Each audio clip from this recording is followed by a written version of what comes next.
Okay, so some people are asking about polyrhythms and how to practice them. So this is definitely more, it's not a starting point. This is for people who already have an understanding of some basic polyrhythms and can do 2/3 and those sorts of things already.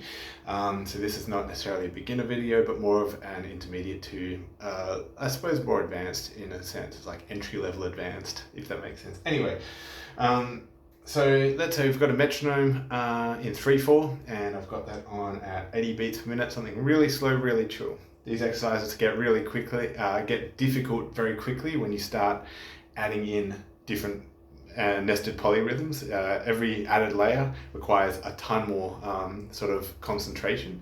All right, so I start really simply. Here's our 3 count. And so to begin with, we just want a 2/3 polyrhythm. So we're just thinking about dotted crotchets in 3/4. So we're kind of going 1, 2, and 3, 1, 2, and 3. So I'm presuming you're all very familiar with that one. And so while we've got that going, we want to start thinking about semiquavers or 16th notes.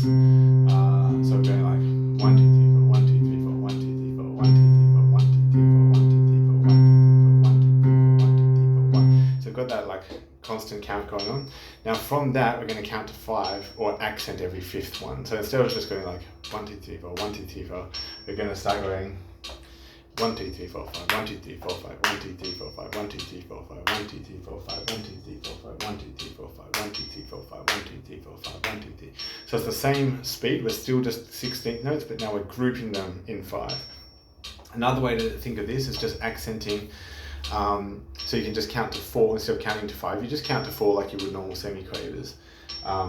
But you accent in 5, which would make the accents go like 1, 2, 3, 4, 1, 2, 3, 4, 1, 2, 3, 4, 1, 2, 3, 4, 1. So it ends up being like 1, 2, 3, 4 is the accents we do. As example,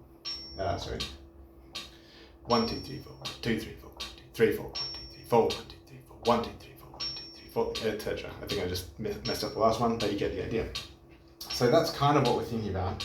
And I'm just going to be playing a ostinato in my right hand, which is just 4 notes and then a rest essentially. So the 4 notes are C, F, G, C, C up top. I'm just going to go 1, 2, 3, 4, 5, 1, 2, 3, 4, 5, 1, 2, 3, 4, 5. So the top C is held for 2. So it's like 1, 2, 3, 4, 5, 1, 2, 3, 4, 5, 1, 2, 3, 4, 5.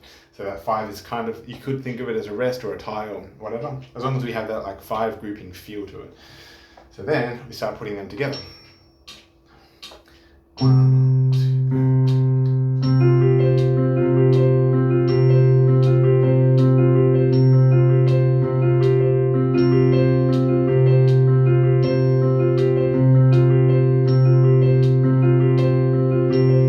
Kind of thing. So now we've got like a couple of polyrhythms going on at the same time and based off different subdivisions as well.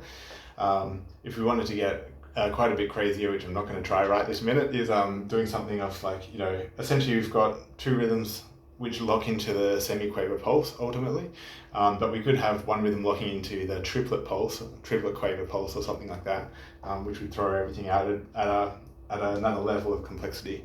But even within this, we could start improvising some basics using this rhythm, using a left hand or something like that, for example.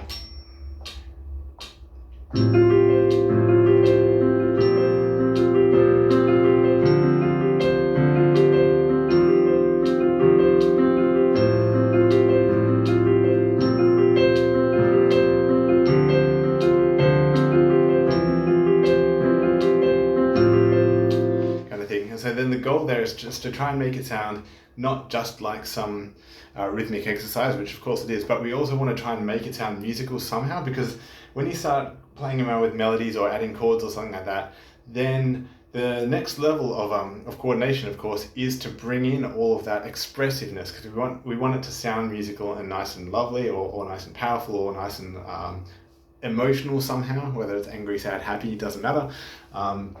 And not just like a rhythmic exercise. We want it to sound like music. And so once we're comfortable enough with just the counting and the feeling and the sort of like the rhythms firing at different times. Once that becomes comfortable enough, we then want to take the next step of adding into our mind, like we're not already paying attention to enough things like the metronome, this hand, that polyrhythm, the count, etc. We want to also be thinking about making it expressive and making it sound beautiful. However, that it could be like beautiful and dark, or beautiful and pretty, or beautiful, like whatever beauty means to you in whatever emotion you want. But yeah, we want to bring that into the forefront of our mind as well. So I hope that's an idea of an exercise of nested or layering polyrhythms. Yes, let me know how you guys go with it.